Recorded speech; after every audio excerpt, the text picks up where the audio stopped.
Hi folks, Doug here.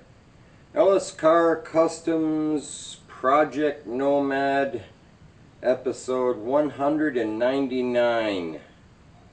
Right on the precipice of that 200th episode. Welcome aboard to all my new friends. Welcome back to all my old friends.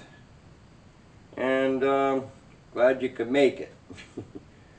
I don't know if and what I'll do, if it'll just be another regular episode when I do the 200th, or if I'll come up with something interesting to celebrate 200 episodes. I mean, I guess it's a milestone. But when you think about it, 200 episodes, starting from basically a parts car and a pile of parts to where we're at, considering that we don't do hour-long episodes or things like that. What we do around here is little bites. All the little things that get glossed over when you watch those things like overhauling and stuff like that, where it just seems like it's so easy to take a car from a basket case to a show winner, if you throw a bunch of guys at it for a weekend or something. But you don't realize all the little bits and pieces that if you're starting with something that's pretty subpar and you want to make a drivable car out of it, you have to fix those little bits. Pay attention to those little bits. Some of them are, even if you can't see them, like the splash pan we worked on, that once bumpers in there and all that. I mean, you don't see it. Or, the vent pipes and the buckets we just polished up there, made look better. All these parts that you don't see. But, obviously they're functional and they have to be there. And some people would have just slapped those buckets in the way they looked, because you couldn't see them. Why bother fixing, cleaning them up or whatever? But I can't do that. You've obviously seen me do body work on stuff that, like when I was doing the interior there and making the inner pieces that were going to be covered by the interior panels and all that stuff. I took the time to smooth out all the seams, and you're not going to see that with the panels or whatever, but I couldn't leave it unfinished, I guess. If somebody in the future wanted to do some work on this car after I'm dead and gone and pull it apart and saw all this roughshod work, I'd be spinning in my grave. So but that's how we do things around here, and if you're new and you appreciate that kind of stuff, hopefully you'll stick around. And I went to the store today because we're going to work on that window slider there. I couldn't find the box channel I was looking for, the slightly smaller, so I got a couple of the L brackets and flat pieces there, and I'm just going to put them together and weld them here. I'll show you. I'm going to put them together and weld them up like that. I don't know, can you see it? Yeah. And I mean, it kills two birds with one stone. Yeah, I do a little more welding, but then I don't have to cut the top of a box off to make the channel. I'm just going to weld this onto the side and make my own channel. And they should work just fine. So that's what we're going to work on today. Hope you stick around. Thanks for coming. So in the vein of saving some money, I got a couple of these eyebrows that I took off of my 57 hardtop, because the center bar to my hardtop was nearly new, or at least it was twice as shiny as these were. So I bought a set of the eyebrows so it kind of flowed better. But these two eyebrows here, they won't shine up like new, but they'll shine up a little bit. And I've got a set of the, I've got a bunch actually of the headlight surrounds there, and I'll pick the best two and clean them up. They have a little pitting on them or whatever, but they will shine up and look good for now. Because hey, Cookie, because we're trying to do this on a budget, so yeah.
Got the first one all welded up. I'll answer the question that a lot of you might be asking when you watched how I welded it and stuff, is like, why not just draw a continuous bead instead of hopping around? Well, it was real important that this stayed straight. And if I put that much heat into it, drawing a continuous bead, I'm sure I would have wound up with a U. As it heated and shrunk, it would have knocked it out of being straight. And I needed it straight both ways.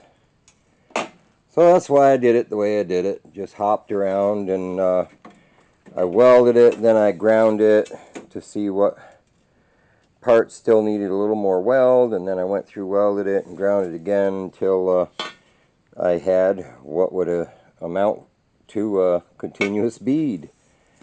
And got my window here. She fits on the window and slides, so that's good. So next thing I have to do is this part of that piece is going to slip into this channel down to meet the piece I made last night. So I've got to have this measurement here, and then I'm going to use that same channel that I made up to run along the top. So that's next on my hit parade, right, Cookie?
That's probably the hardest piece of the whole project, was making this piece match the curve of that glass. I just cut as you saw in time lapse, I cut a bunch of slits in it and then bent it and shaped it, then welded it, then matched it up to the window. We cut a relief for the lock to slide into, and this piece here we'll have to make it so these come together right. This is the rest of the piece that I cut this off of that'll slide on the glass. It just needs to be a little bit longer, but our concept is working so far. This piece here will go into that slot there. We'll just have to tease it in there, but that's where it'll go and meet up with this other piece. So we'll keep plugging away, and hopefully this will work. This is roughly fit in there. We still have to figure out our mounting stuff, but it should, like I said, that's going to move because it ain't screwed, but it should slide on that and slide into this bit that I just made. And like I said, we got to make one for the top, and we'll keep making it up as we go, folks. My plan is to attach these two pieces together, you know, and this piece here is like the proper height to where the reveal of it is just above the stainless, which I like. So when I join these, I know this isn't quite flat, but when I join those, this one is a little thinner right there. I'm gonna kind of take some sheet metal and smooth the transition from this height onto here. This is what it gets like when your sugar gets low. Those of you with type 2 know all about it. It sucks. But anyway, I mean, you're trying to get some work done and your body's like, gee whiz, you haven't eaten in a while. Maybe you should eat. But yeah, you can see, if I can stop shaking long enough, that we want that bottom to be even so that the window doesn't catch on it as it slides past that seam.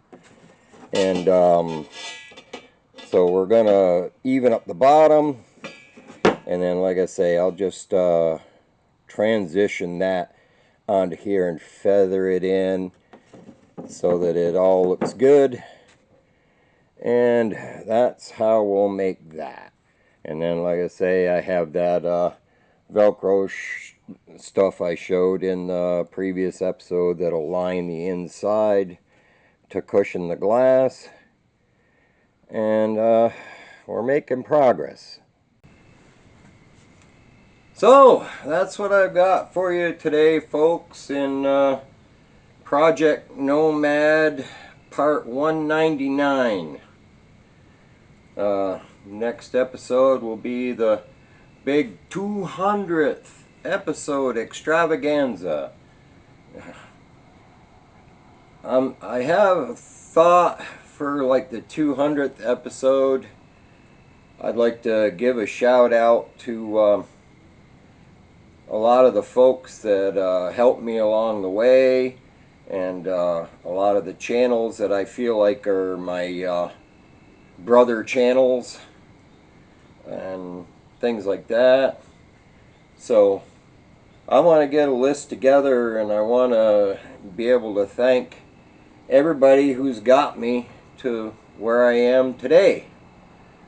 Of course, you know, all the subscribers who signed on, and have supported me and made suggestions and comments and gifts and everything.